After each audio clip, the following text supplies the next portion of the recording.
He vanished for 11 days, and when he came back, his hands were stained with the smell of strange metal. His watch had stopped, and a farmer's notebook began to read like the sketchbook of a mind trying to map a world no one else had seen. May 1958. A low moon floated over the fields, and the air smelled of turned earth and last light. Arur Berle was 35, a tile-bright man with calloused palms and a routine that the county map could predict. Mornings with cattle, afternoons with fence mending, evenings spent at a kitchen table with his wife Maria over coffee and the newspaper. He was the kind of ordinary person who wears ordinary facts like armor, birth date, trade, neighbors who borrow sugar. That ordinariness is why what happens to him slips past sensational headlines and lodges instead in a quieter, more disturbing question. What happens when an ordinary life is interrupted by something that cannot be fitted into ordinary language?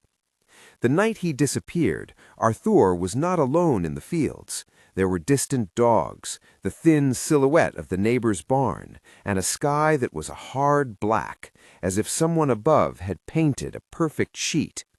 He later told investigators and, more importantly, wrote down the sequence of images in the cramped, determined hand that would define the rest of his life.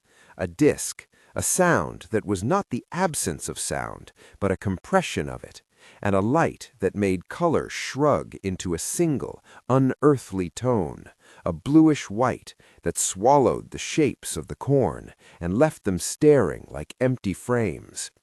He said the world contracted to the weight of that light. One moment the grass was under his boots, the next the grass was a small detail at the edge of a larger geometry.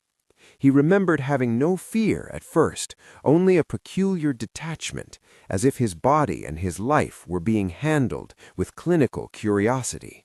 He felt pulled gently, urgently, toward a center he could not name. When he came back, he would find that 11 mornings had passed, but in the space he described, time behaved like something else entirely. Before we move forward, if this story is asking you to keep watching for more cases like this, consider subscribing and turning on notifications. There are other accounts that challenge what we think we know about memory, technology, and the shape of evidence. Arur always claimed he had no language for the first impressions. In his notebooks, he tried to invent words, to press ordinary nouns into the new shapes he had seen. The light was not bright, it was present. Read one entry dated May 13, 1958, then scratched out and rewritten because the verb felt like insufficient scaffolding for the experience. These notebooks are more than records. They are artifacts of a mind fighting the way memory softens with time. Page after page, he dated facts like an archivist, times, weather, what he ate on what day before and after. When memory is the only witness he seemed to believe, then writing becomes a handrail. He described the object that hovered above the field in language borrowed from the concrete, disc, rim, metallic, but the adjectives always turned toward the sensory. It did not make a sound so much as remove it. The wind cut off as if someone had pulled a plug. The cricket chorus ended mid-note. The bluish-white light fell like a membrane. It made shadows dissolve rather than lengthen. And then, he said, the world narrowed to a doorway. What followed in his telling was not a journey through a tunnel or a beam that lifted him in the way popular accounts sometimes suggest. It was an internal reorientation. His sense of gravity altered. His limbs felt like they were underwater. And then he was inside a space that obeyed different rules. The first thing he noticed, after the absence of echo, was that there were no corners. Surfaces met without the small betrayals of seam or seam join. The room was shadowless, filled by a soft, even illumination that seemed to have no source, but was everywhere at once. It was the kind of light you remember for how it makes the familiar strange. Skin looked like skin, but flattened, as if texture had been agreed to take a holiday. 3 figures waited there. He would call them beings because he had no other precise word. Later sketches show slender silhouettes, heads slightly elongated, eyes that gathered light and reflected it back like polished stones. They did not speak. Their communication, according to Arur, was not vocal but a kind of pressure on thought, an impressing that bypassed the ears and went straight to the place where a man keeps names. If he had been religious, he might have called it revelation. If he had been a mechanic, he might have compared it to a direct readout. Arur was neither theologian nor engineer. He was a farm worker trying to hold on to what had happened. Between his notebook pages, a short line appears more than once, an attempt to translation of that contact. They showed me, not with words, with pictures inside my head.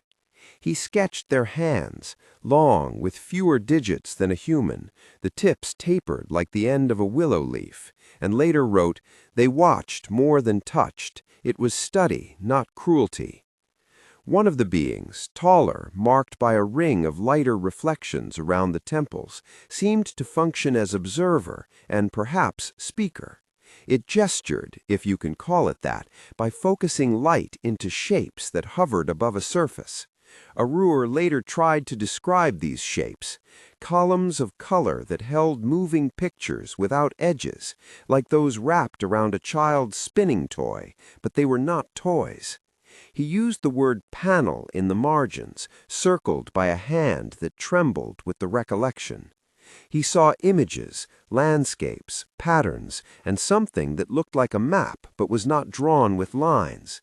It was as if the craft contained ways of storing information that were physical but not paper, durable but not heavy. When asked later whether these were photographs or moving images, Arur shrugged in his notes and wrote, "They were like memory made solid." The interior had rooms.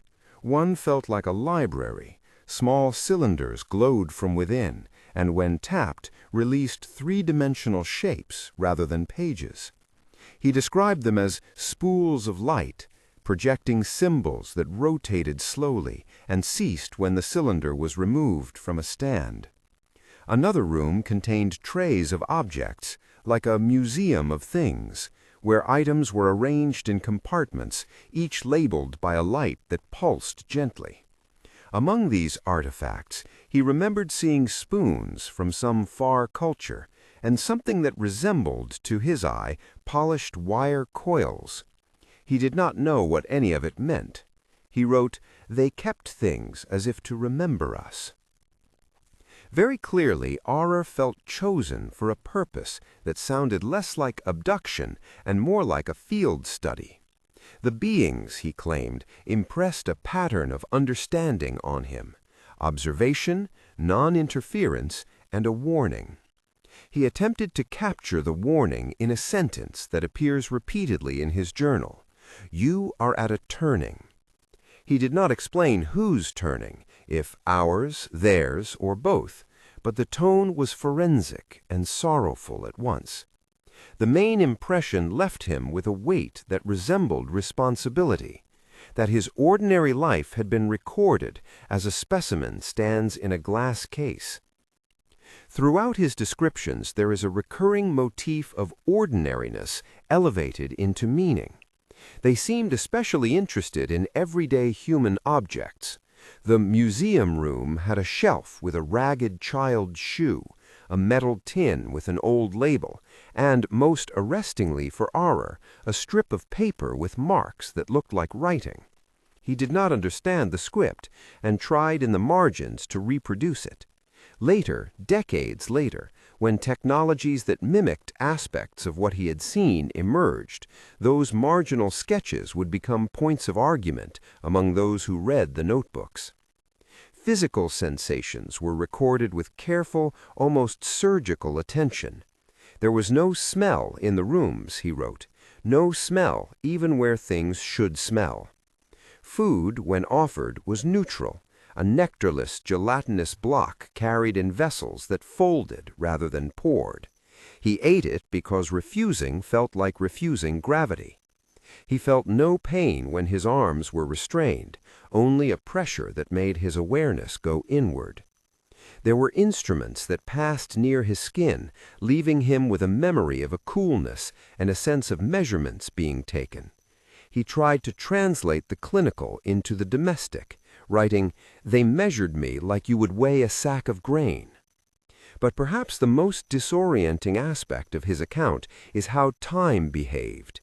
Inside the craft, Arur reported clocks and calendars were meaningless. There were windows, not windows you would expect, but openings that looked out not into the countryside, but into other positions in space. He claims he saw glimpses of Earth from angles he could not name, an orbiting blue curve, a coastline he did not recognize, a city lit in patterns too regular for a crop field. Yet when the craft set him down in the same field, the sun had moved, 11 days had elapsed, and everything had continued without stopping. Children had gone to school, a neighbor had mended a fence. He had been gone from their lives for 11 mornings, but for him the experience felt contiguous, an unbroken stretch of being somewhere else. That disjunction is at the emotional core of what followed. Returning to a life that presumes continuity while you feel time has folded into itself creates a strangeness that is both private and social. For Arur, the first order of business after he was carried home by neighbors who found him bewildered at dawn was to write. He set himself a vigil of ink and paper that would become his life work. He believed, as his notebooks explicitly testify, that if he did not fix his impressions to paper immediately, the memory would dissolve like dew. He dated the first pages May 18, 1958, in numbers that sometimes wander, as if the hands that wrote them were still catching up to what had happened. Neighbors reacted with a mix of suspicion and pity. Jose, a man who had borrowed Arur's plow the year before, noticed the way his friend avoided certain gazes. Maria, his wife, held together a household that trusted routine. She watched the man she married become a man with a chest full of stories and eyes that read the same room twice, as if checking whether time had kept his promise. It would not be simple to translate a lived otherworld into a marriage. What weight do you place on a memory that no one else shares? How do you anchor a family when the anchor drags other ships into unknown currents? Local authorities were cautious and then brusque. A priest came with the slow kindness of a person who must tend both soul and reputation. His presence was practical and humanizing. A city delegate, when told of Arur's disappearance, suggested the matter should be recorded for completeness. Some neighbors whispered about losing oneself. Others considered the possibility of a fainting spell or an episode that might require institutional help. Arur's notebooks record these interactions not with anger, but with the baffled astonishment of someone watching his life be explained away using categories that do not fit his experience. He was cautious with his words when he described how Maria reacted. In one line, she is tender. She lays a cold cloth on my head and asks me about supper. In the next, the tone shifts toward fatigue. She grows tired of coming home to a man who looks through the same door twice. Loving someone who believes in what others cannot confirm exacts a slow pay. It takes the strain of small things, grocery lists ignored, invitations declined, to widen a chasm that no single explanation can cross. There is a social geometry to being disbelieved. People lean away in conversation. They invent rationales to manage their discomfort. And sometimes suspicion arranges itself into advice. Get rest, see a doctor, allow time to pass. For a long time, the story stops being merely about what did or did not happen in a field in 1958 and becomes a story about how communities maintain their shared reality. When one member diverges, The group adjusts the narrative to preserve cohesion. Arur found himself pushed to the margins of that shared story, not because his experience was less true to him, but because it could not be easily integrated into the collective map of what was real. How does a man persist in saying, years later, that he lived as if on another planet for 11 days? He did it by creating an archive. The notebooks multiplied, dated entries, sketches of panels and pulsing cylinders, lists of objects and times. He carried them everywhere he thought necessary, locked, hidden, or propped on a shelf for anyone curious enough to read. In them, his handwriting becomes another character, impatient, then meticulous, messy, then obsessive. Pages reveal corrections, arrows to other sections, underlined phrases that mirror the way a person circles a painful spot on the skin. The notebooks do something else. They extend the witness beyond bodily presence. They're a social gesture as much as a private necessity. To write is to produce a thing that outlives you. To make notes is to create proof, or at least an offering toward proof. But Arur never claimed these pages proved anything in the legal sense. He wrote in the first person because that was all he knew how to honestly give. I saw, I felt, I cannot make it fit. The repeated refrain in the margins is humility. I might be wrong. I am not lying. And then there are the small, strange parallels that would crop up in later years. In the notebooks, he drew a surface that lit when touched, a board that answered your hand with pictures. He drew cylinders that held light like a fragile storage. He sketched devices he could only call containers that made food feel weightless. At the time, he could not compare these images to anything in common life. Televisions were bulky, calculators were mechanical, phones were tethered to walls. He had no vocabulary for touchscreen or wireless, and so he used metaphor and analogy. Those metaphors are not proof, but they are where the narrative branches into a wider cultural conversation. When, decades later, technology evolved in ways that echoed his marginal sketches, a phone that responds when you brush it, a small screen that shows moving images without projecting light from a big box, some of those who had read his notes began to whisper about prophecy, premonition, or simple coincidence. Others argued that a dozen ordinary sources could explain his sketches: a traveling circus, a magazine illustration, a neighbor's radio. The notebooks, for the undecided, became a Rorschach of possibility. For now, in 1958, these later debates had not yet happened. All that existed were Arur, his notebooks, his wife, and a town trying to make sense. He slept badly. He walked fields at odd hours, checking the horizon the way a lighthouse keeper checks his beam. He reread his pages until the ink wore thin. Friends and strangers stopped him on the lane to ask, not unkindly, what he meant when he said he had been observed. He would answer with the same mixture of conviction and humility. I was there. I remember. I wrote it down. One of the most persistent images in his notes is not the craft or the beings, but the way they conveyed the idea of choice. He recorded, with particular emphasis, an impression that humanity stood at a crossroads. They did not command, they did not threaten, they showed. The passage reads like a moral fragment, a warning whose source and veracity he could not translate into community terms. Whether this was projection or communique, whether it was the mind of an exhausted man folding his fears into narrative, or some other phenomenon entirely, cannot be adjudicated from the notebooks alone.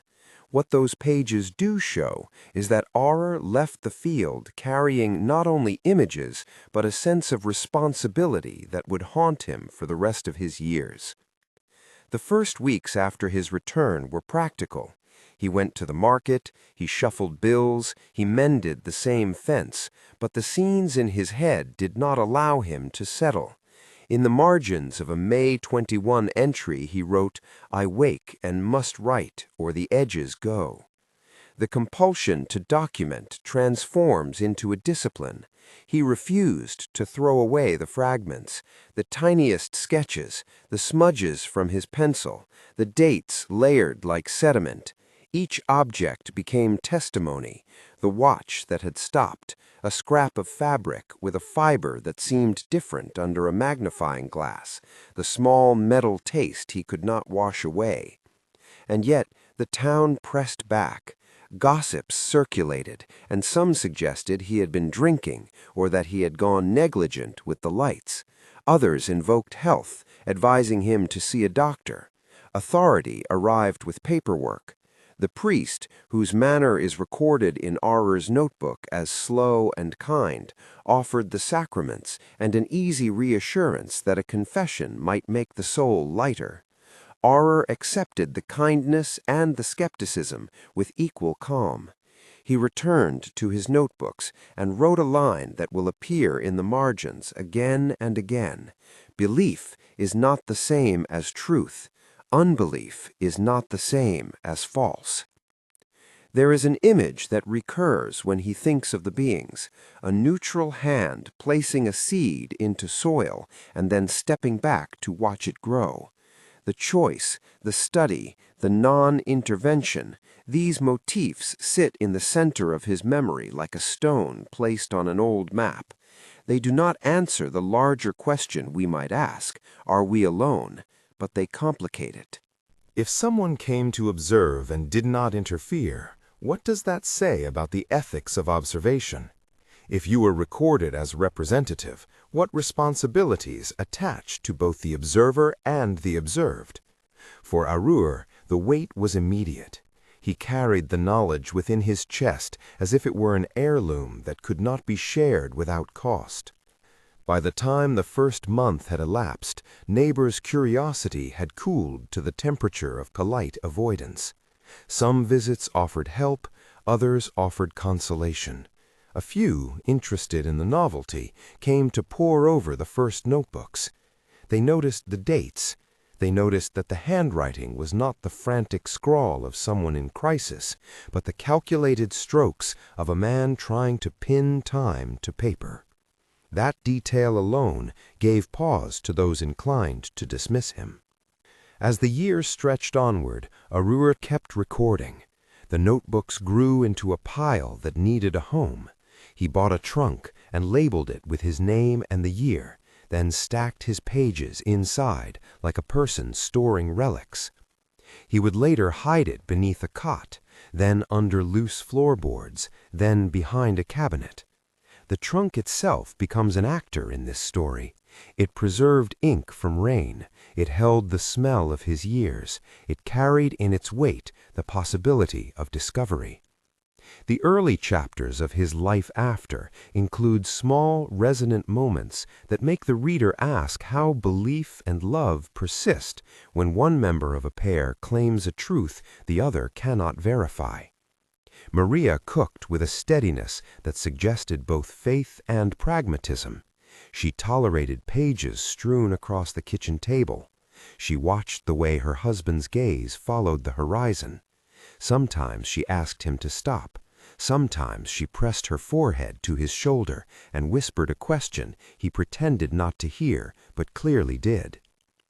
What does one do with a man who says he has been taken elsewhere for 11 days and returned with an archive in his hands? The town placed the story in a bracket and carried on. Arur continued to write.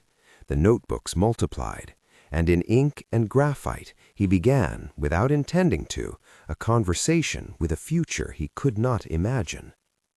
The rest of that story, how technology would later echo his sketches, how researchers would eventually find his trunk, how decades of life would shape him, rests in pages still waiting to be opened.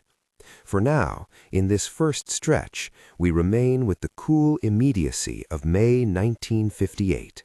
The field at dawn, the neighbor's concern, the careful hand of a man who believed that to lose a memory was to lose a kind of truth.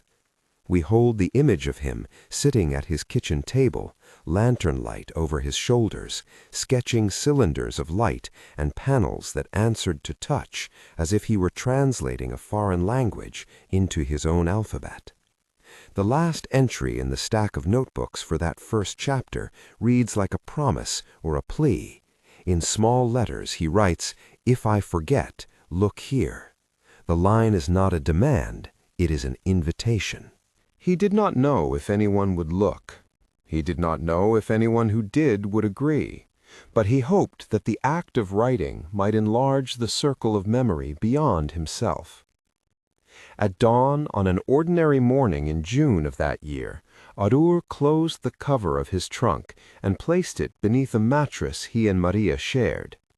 The lid settled with the soft certainty of something hidden. He breathed for a moment as if that act of concealment balanced the act of revelation.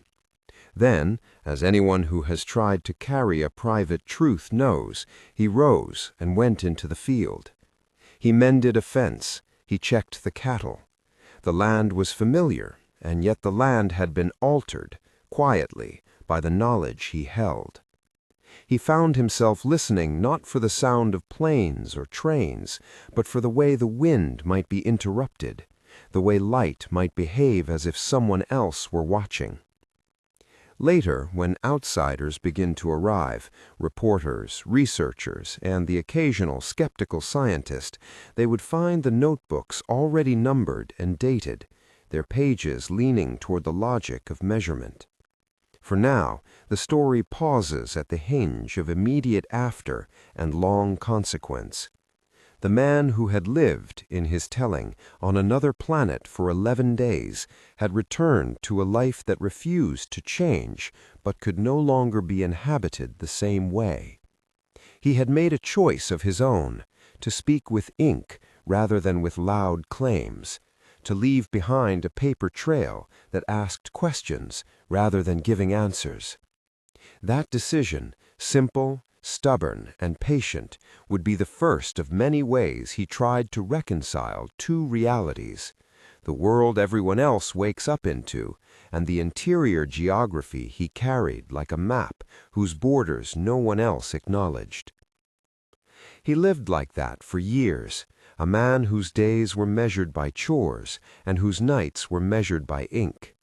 The routine of farm work remained, a reliable scaffolding for a life that had been altered in ways no one else could see.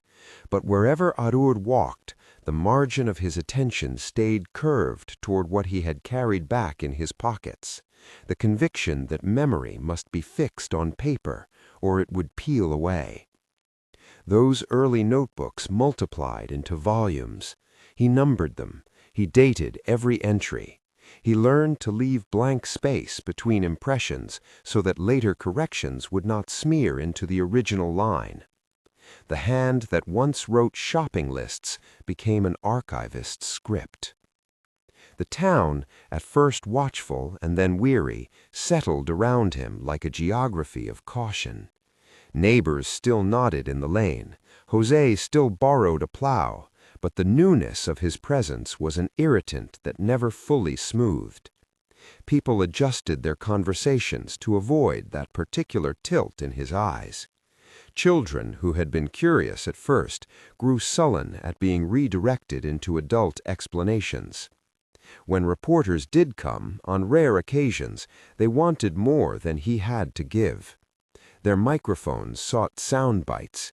His notebooks offered patient, repetitive puzzles. Maria bore the strain with a mixture of devotion and impatience that did not make her any less human. She kept the cooking fire steady, collected the day's accounts, and sometimes folded his pages and slid them into the drawer with her own fingers, because she believed that some things could be contained by ordinary actions. She did not always read them. When she did, she read as a woman trying to understand the man she had married without losing herself in a world of foreign images. On certain evenings, sitting by the kitchen lamp, she would ask gentle questions, practical ones about the watch, the field, the day he returned, and then fall into silence when he tried to tell her something that sounded like a map but had no place names. There were small consolations. A few neighbors, curious or simply fond, looked through the first notebooks and came away discomforted but not hostile. They noticed dates and the way Artur returned to the same sentence over and over. They showed me. They did not harm. They preserved. Their testimony to his composure mattered more than he ever asked. Proof, to the town, remained something different, a test or a certificate. But to Artur, proof lived on the page. Time, that uncooperative measure, moved forward in its ordinary way. By the early 1970s, the world outside the county line had begun to morph around shapes he half recognized. He saw those morphing shapes through the particular lens of a witness whose vocabulary had been stretched to capacity.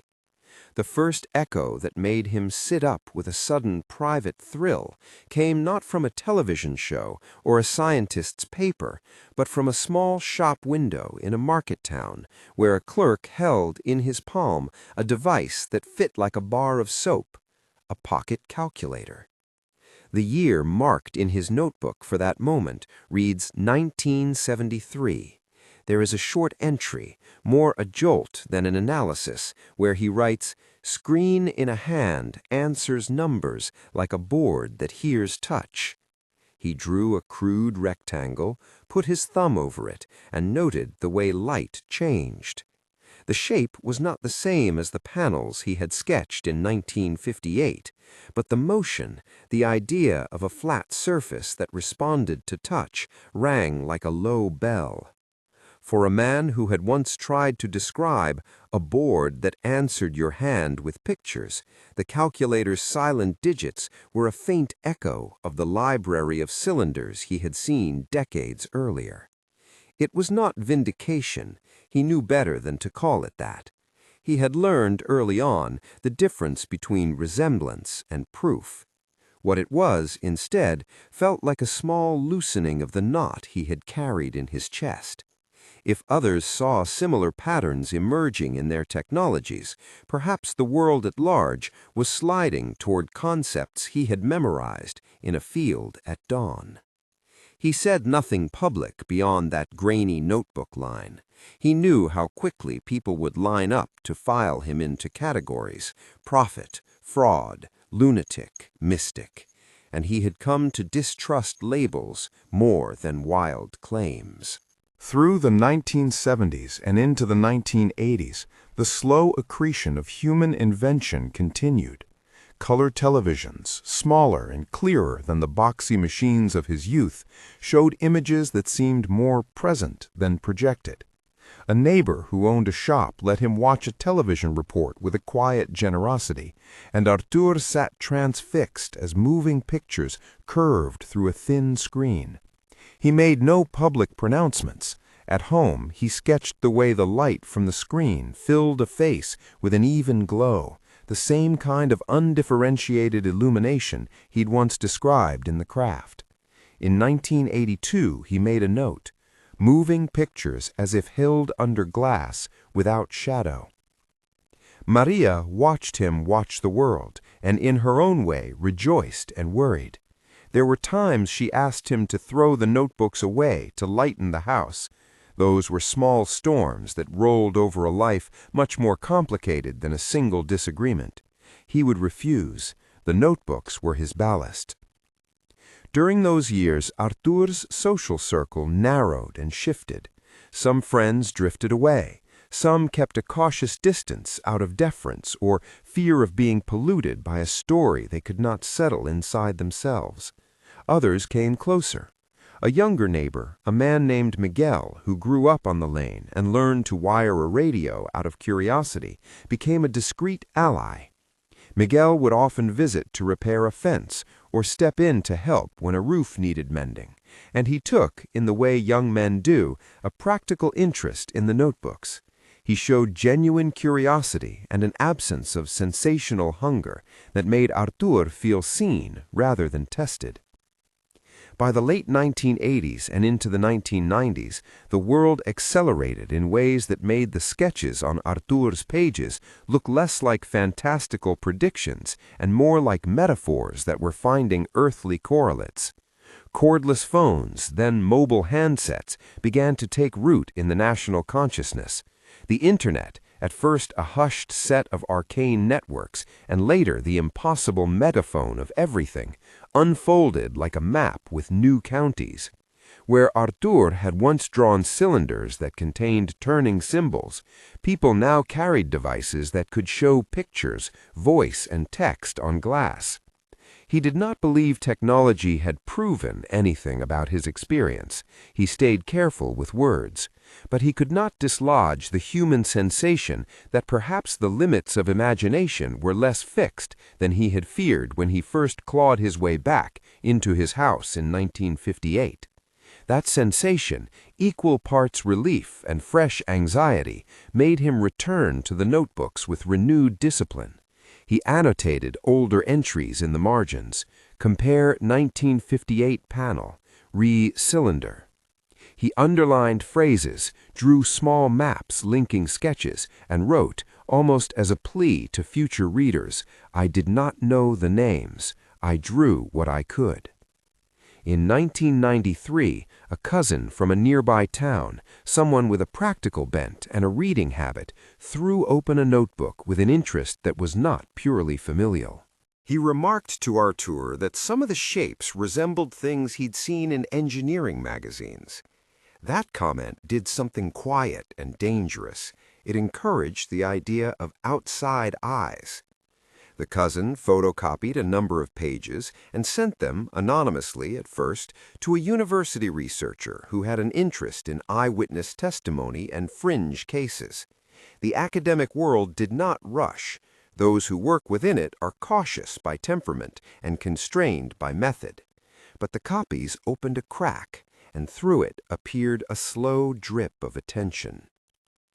What arrived next was not a sudden flood of acclaim, but a pattern familiar to anyone who studies long-term claims: intermittent curiosity, careful skepticism, and the occasional human desire to believe. A handful of researchers requested to see the originals. Artur allowed it on his terms. Under the kitchen lamp, with Maria in the next room, he would hand over a bound stack and watch as those unfamiliar hands turned his life into objects of study. They took notes. They asked the polite standard questions about health, sleep, alcohol use, and the chain of custody for the pages. That line of questioning made him both patient and wary. He had learned that people use method to defend against pain and to protect their disciplines from momentary anomalies. One of the researchers, a methodical woman who later wrote an article that appeared in a small journal, observed the dated progression of the notebooks and commented on their internal consistency. She did not declare contact confirmed. She did not advocate public credence. She offered instead a description tinged with empathy. That Artur's records read more like a man trying to keep a world alive on paper rather than forging a hoax. Her conclusion, cautious and human, was exactly what Artur needed. Not validation in a court of public opinion, but the recognition that someone had read his books as books rather than curiosities.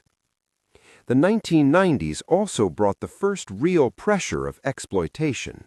A tabloid in a nearby city ran a short, lurid piece with a crude photograph and a headline that reduced 11 days of experience to a snackable paragraph.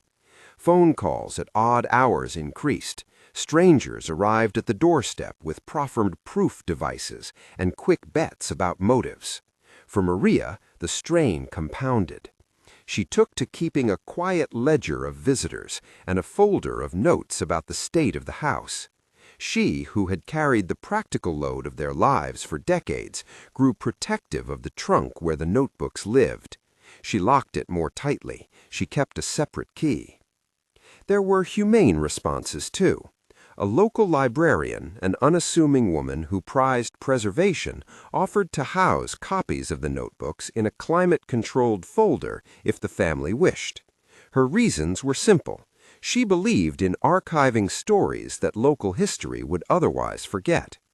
For Artur, consent to that small, formal protection felt like the right mixture of risk and prudence.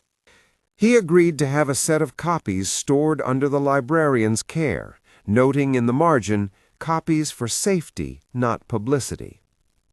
As the millennium turned, an image began to circulate that shifted some imaginations, photographs taken from space that showed Earth as a blue orb, cities lit like constellations, coastlines traced with impossible geography.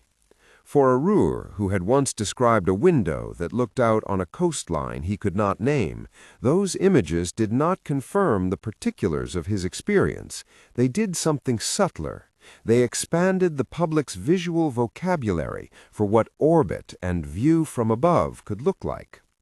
Where in 1958 the idea of seeing Earth from a craft's portal would have seemed preposterous to many, in 1998 and beyond, it began to be an image held in people's hands via magazines, TV, and later Internet galleries. One late note in his book in 1999 reads, "When I see pictures of Earth that keep no borders, it is a small echo of the window. The feeling is not the same as proof. It is a stick to steady myself." There is a tenderness in that sentence that reads like a man saying to himself, "If the world will give me a small thing, I will take it and weave it into my quiet survival." Arur did not live to see the full effect of public interest. He died in 2003. The day of his death was marked in his family as you would expect, quietly, with a modest burial attended by neighbors who had known him in various ways across decades. Maria, whose hair had silvered and whose hands had grown more patient, kept hold of the trunk. She did not rush to reveal the pages he had hoarded for years. Grief has a way of protecting things that are not only precious but also dangerous. After his death, the trunk became a question the family had to answer.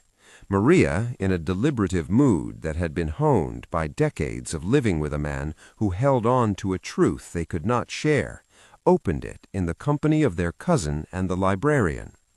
The sight of those familiar stacks, the numbered spines, the corners rubbed by handling, the occasional loose sketch tucked between entries, was an intimate, almost sacramental thing. Maria read a few pages aloud in a small voice. The words sounded less strange in the quiet of the room. They sounded instead like the last faithful account of a life divided between ordinary duties and an extraordinary remembrance. The cousin made a decision that felt at once practical and reverent. Copies should be made. The librarian, whose offer from years before had been quietly persistent, helped coordinate a small, careful effort to scan select pages and to prepare a limited, annotated edition for researchers. There was no thought of tabloid exploitation. This was an archival gesture intended to preserve the documents from damage and to place them in hands that understood cataloging and conservation. Word of the trunk's opening traveled slowly, as news does in small towns. A phone call here, a cautiously phrased inquiry there. A few journalists approached, asking after permission to write. A couple of researchers offered to review the notebooks in a formal way. Maria agreed to allow restricted access for scholarly purposes. She refused offers from those who promised quick fame or financial windfalls. The family appointed clear boundaries, access for study, not spectacle. The publication that eventually emerged, an edited volume of selected notebook pages with scholarly commentary, was not a best-selling sensation. It circulated among niche communities, a few universities, and online forums where the scent of the uncanny attracts both skeptics and believers. Reviewers were predictably split. Some praised the careful assembly and the contextual notes. Others dismissed the material as the familiar artifacts of someone with a powerful memory and a taste for metaphor. Neither verdict unsettled those who had known Arur intimately. To Maria, to Miguel, to the librarian and the cousin, the outcome was less about adjudicated truth and more about the dignity of preservation. That tension between dignity and adjudication is part of the story's quiet cruelty. Arur had labored for decades to pin his memory down in ink so that it might outlive him, and yet the work of his hands remained contested, respected by some, ridiculed by others, used by a few as raw material for essays that turned his life into themes. The notebooks were, in the end, what he had asked for, a way to say, "I was here," without demanding the world to rewrite itself in his image. Across the years following his death, the notebooks accrued a small, resistant life of their own.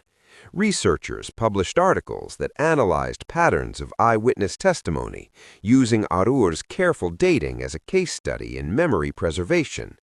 The academic conversation treated him as an instructive subject rather than a solved case. Online forums recirculated selected sketches, those cylinders and panels, and interpretations multiplied. Some said prophecy, some said fantasy, some said fraud, and many said, simply, "I do not know." There were personal effects that arrived unexpectedly into the narrative. A young neighbor, someone who had grown up in the same lane and who had known Arur as a fixture of local life, wrote an essay about companionship and solitude, about the way a community keeps and sometimes forgets the people who carry private worlds. The piece did not take a position on the reality of the encounter. It spoke instead about consequence, marriages frayed by secrets, the loneliness of a truth that cannot be shared, the moral imagination required to live with someone who insists, politely and insistently, on something you cannot verify. The notebooks themselves continued to demand interpretation. One of the most argued over items was a small sketch of a strip of marks, what Arur had drawn as a band of unknown symbols on a single page. Some readers insisted these were merely doodles. Others found patterns that resembled bits of alphabets across human cultures, an outcome predictable in the human mind's desire to find order. No credible linguistic match was found. That did not prevent the image from gaining a small afterlife online as an enigmatic glyph, discussed and remixed by hobbyists and thinkers. Throughout these years, the motif that haunted people, those who cared and those who merely moved through the story, was not an image of extraterrestrial malice or benevolence, but the ethical shape of observation. Arur, in the pages he left behind, had not written manifestos. He had described a kind of clinical curiosity that observed without intervening, a hand that placed and watched. That image stayed with readers because it asks the question not who visited, but what does it mean to watch, to record, to leave unaltered what is observed. Questions like that do not have tidy answers. In private, Maria aged with a complex grief. Loss, of course, but also the exhaustion of holding something inexplicable in common life. When asked decades later by a local reporter whether she believed what her husband had written, she would sometimes pause and answer in small domestic ways. She believed in the man who wrote those pages. She believed in the tenderness in his handwriting. She believed that to deny the documents was to deny a part of how she had spent her life. Those answers are not scientific, but they are real. Belief, she insisted, is a many-layered thing. As more eyes read the notebooks, a new pattern emerged. People drew comfort not only from the possibility of contact, but also from the model of devotion Arur's work suggested. Steadfastness in the face of disbelief, care for the details of memory, and the slow accumulation of testimony as a form of moral work. For some, his life read like a parable about how to treat oddness in neighbors, with curiosity, with precaution, and with patience. Even as sympathetic voices grew, serious skeptics continued to push back. They asked about the possibility of cultural contamination. Had Arur seen a magazine, an advertisement, or a picture that planted the seeds of later sketches? They insisted on medical explanations for memory anomalies and social motivations for constructing a narrative. The family and the librarians who stewarded the materials cooperated with careful disclaimers. Scholars who examined the documents tended to emphasize consistency and the chronological progression as interesting rather than conclusive. That conservatism, an almost scientific humility, felt right to many who encountered the notebooks. If you read Arur's pages as a book of feelings, the work yields compassion. If you read them as a set of data, the work yields patterns without verdicts. In that indeterminate space, most readers stayed. There were, though, moments when the public's attention turned purely to the artifacts themselves. At a small conference, a conservator showed photographs of some marginalia, pencil smudges, the faint impression of a fountain pen, the way certain pages had been pressed together over decades. Those images, in their dryness, made the notebooks palpably human. For many attendees, the sense that these were the products of a real, living hand, imperfect, patient, fallible, was persuasive in a way that no rhetorical argument could match. Over time, the story about Arur changed in the way stories often do. It became less about a single claim of impossibility and more about the human consequences of insisting on an unshared truth. New generations of readers encountered him as a footnote in discussions about memory, technology, and the ethics of being observed. The cylinders and light boards on his pages came to serve more as metaphors in essays than as evidence in a courtroom. And yet the central, stubborn thread remained. The claim that he had lived on another planet for 11 days was never asserted as a court-decreed fact by people who studied his papers. It remained the witness's claim, repeated with resolute humility on his pages. The language he used, I think, I remember, I might be wrong, kept returning like a refrain. That refrain is one reason his notebooks were difficult to reduce to mere spectacle. Toward the end of the narrative arc, there is a moment the family did not anticipate. As digital archives expanded, a scanned selection of his pages circulated more widely online. Forums and academic listservs debated the images. Someone with a background in materials science noted the observation of no smell and connected it to reports of sensory dampening in other eyewitness accounts, an observation that some scientists argued merited study, while others shrugged it off as the brain's tendency to reinterpret sensation under stress. None of these discussions arrived at consensus. They did, however, ensure that the notebooks would not vanish into a single folder, but would instead participate in a larger conversation about perception and the limits of personal testimony. In the end, the story closes on notes both gentle and unresolved. Maria lived on after her husband's death, and in later interviews she would say, more than once, that she felt fortunate to have shared a life with someone disciplined enough to leave witness in ink.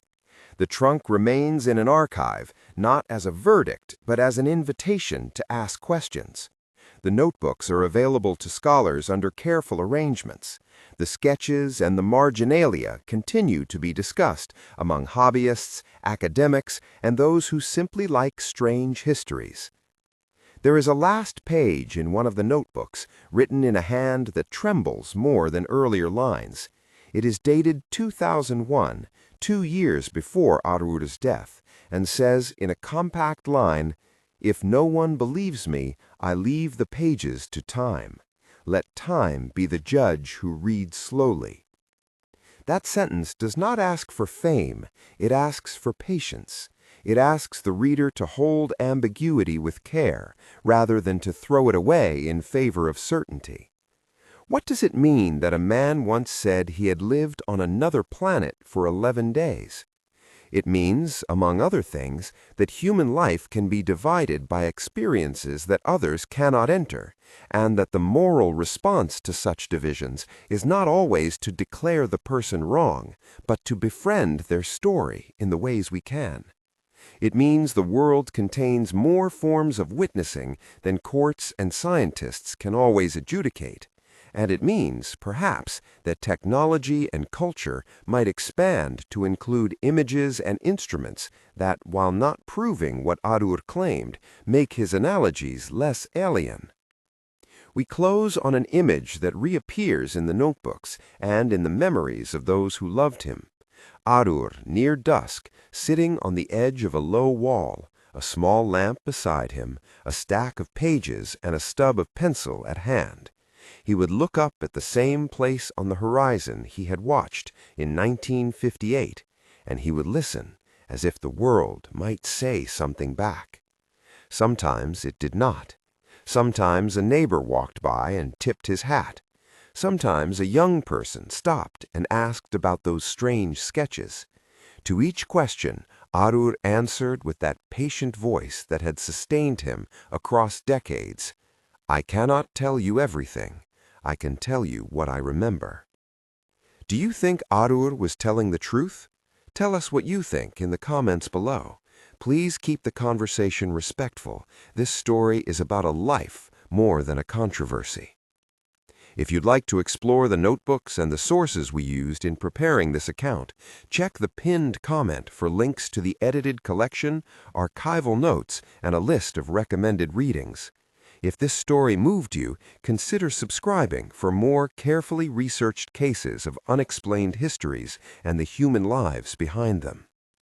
If you want to support the channel beyond subscribing, you'll find options in the pinned comment for membership and other extras. Any contributions help us preserve and share primary source material responsibly.